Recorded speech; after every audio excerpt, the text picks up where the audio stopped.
દિવસ હું ને મારી બેનપણી માર્કેટમાં ગયો અમે બંને તો માર્કેટમાં અમે ગયું ને તો અહીંયા એક સાધુ હામાં મળ્યા તો સાધુ અમને જરાક ધક્કો લાગ્યો તો સાધુ કે મારી બેનપણી કે સાધુને કે આવા ને આવા સાધુડા નીકળી પડે એ કે હાડા ભગવા પહેરીને કે કામનું નથી કાંઈ અને નીકળી પડે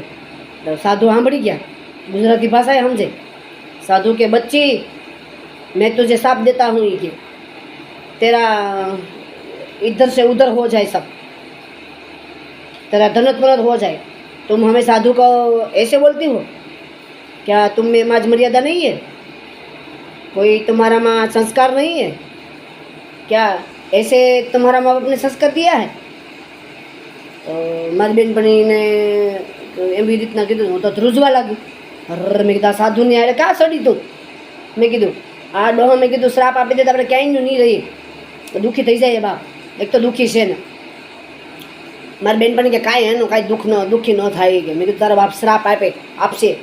તો જા તારા ઇધર ઉધર હો જાય તો મેં કીધું એને શ્રાપ લાગશે તો તને તો ક્યાંય નહીં રહે તો એ કે જો એને આગળ શ્રાપ પાછો લેવરાવી લઉં કે નહીં શ્રાપ દીધો સાધુ આપને મુझे શ્રાપ દિયા મારી બેનપણી પણ હિન્દીમાં શરૂ કર્યું साधुने अरे हाँ दे दिया मैंने श्राप तो आप असली साधु हैं आप असली साधु हो ही नहीं सकते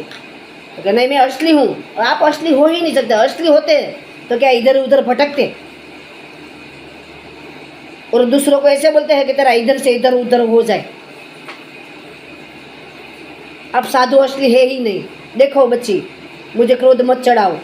मुझे क्रोध आएगा तो मैं क्या क्या कर सकता हूँ तुमके मालूम नहीं है मेरी बेनपणी के मुझे सब मालूम है आप असली साधु हो ही नहीं सकते आप असली साधु होते तो मुझे ऐसे श्राप देते ही नहीं है चलो मैं तुम्हारा श्राप वापस लेता हूँ कभी ऐसा दोबारा मत करना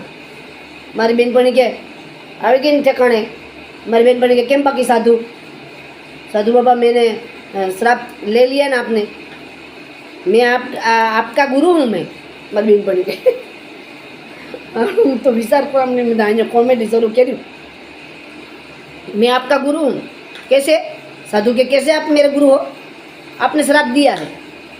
मैंने बोला है आप ढोंगी हो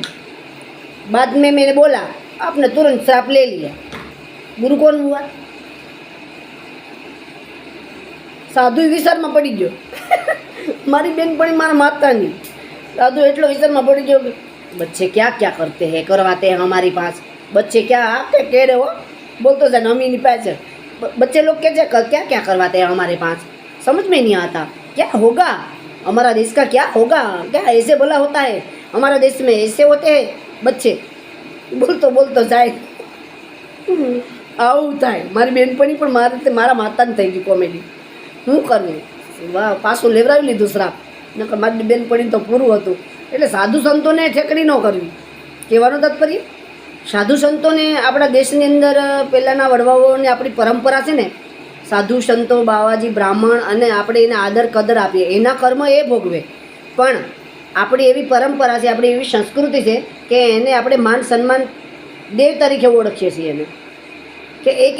એક ભક્તિના વિચાર લઈને આવે અને એક ભગવાનના ભક્ત નજીક હોય બધા સાધુ હરખા ન હોય પણ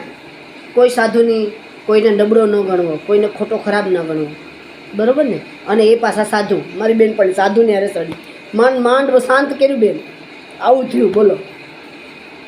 ક્યારેક કેવો દીવ ઉગી જાય ને તો એ પંચકમાં તો જ દીવ ઉગે મારી બેન પણ કે આજ મારે પંચક બેઠું મેં કીધું લોઠાઈ ની સાબ અથવા તો પંચક જ બે ને આવું થાય બોલો ઘર બેઠે પંચક ઊભું કર્યું મેં કીધું ત્યાં તો થાય ને મને કાં નથી થતું પંચક ક્યાંય મારા જીવનમાં પંચક નહીં આવતું હોય હાથે કરીને તમે તમારા પગમાં કવાડી મારો આવું કરીએ છીએ આપણે આપણી જાતે જ દુઃખ ઊભું કરીએ છીએ